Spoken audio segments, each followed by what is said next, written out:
Hello and welcome to A Walk in My District. My name is Damien Graham. I'm with the City of Raleigh, and today I'm joined by Councilmember Jonathan Melton. Councilmember, great to see you. Good morning. So today is a little different from the Walk in My District because we're not going to be walking. We're actually going to be riding our bikes through some parts of downtown.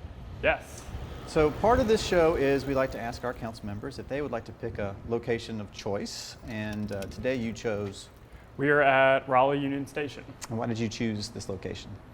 Well, when we talk about reducing car dependency, facilities like Raleigh Union Station are exactly what we need in the city. So the trains come through here. We are not that far, just a few steps away from a protected bike facility, which will connect eventually south towards Dix Park and further north to the Greenway, which will help provide access to folks who live in North Raleigh.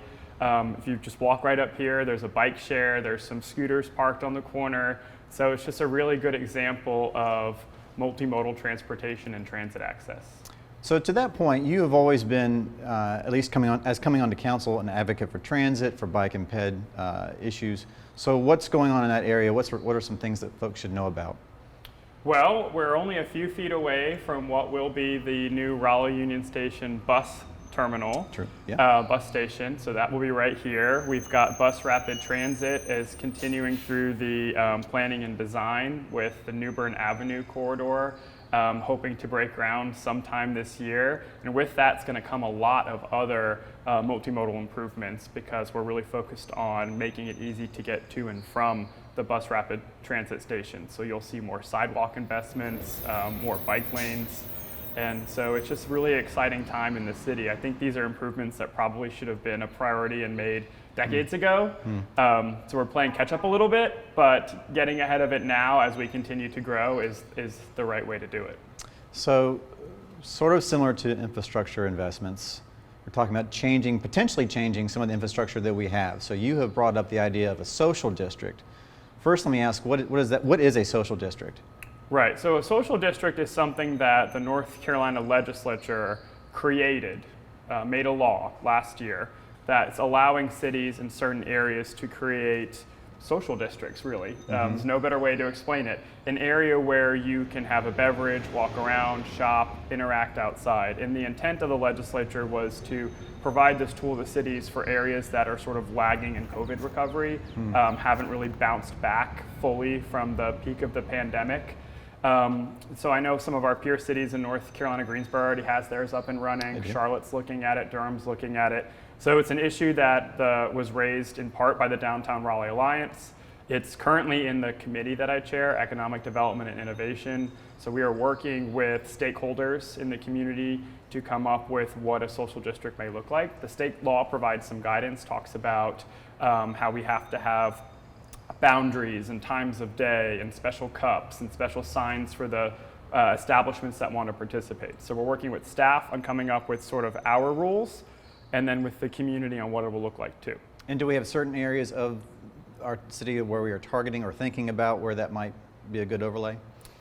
Kind of. In committee, we talked about Fayetteville Street. Fayetteville Street, I think, if you go to other parts of downtown Raleigh, they're really seeming to be thriving right now. And Fayetteville Street, I think, needs a little bit of help. So that may be a great opportunity there. And plus, you have some stores over there. You have really wide sidewalks. You have a lot of pedestrian plazas and some, bars and restaurants. And then there's actually been folks from different areas of the city that have reached out to me since I chair the committee saying, we would like a social district here. So that will likely come up next time we address this topic about where do we want to put them. All right, we'll be paying close attention to that. Yeah. So we are heading towards it's spring, and spring is also budget season for the city of Raleigh. And so this is the time where we get to identify what we're going to invest in, and I'm curious to hear what your thoughts are about what are some big things that the city should be looking to spend some money on.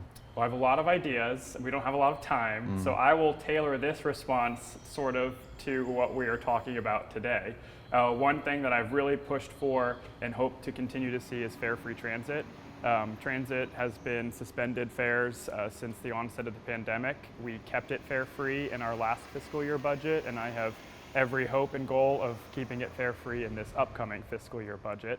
And then, of course, continuing to invest in our sidewalks and bike lanes, and just really investments in multimodal transportation. I want to do everything we can to reduce car dependency. That doesn't mean take away cars, it just means give people options. Right. Well, so important with a city that's growing as fast as we are, and more options is always usually a better thing. So. Yes. Well, Councilmember Melton, we so appreciate you taking time with us today, and we appreciate you watching, and we'll see you next time.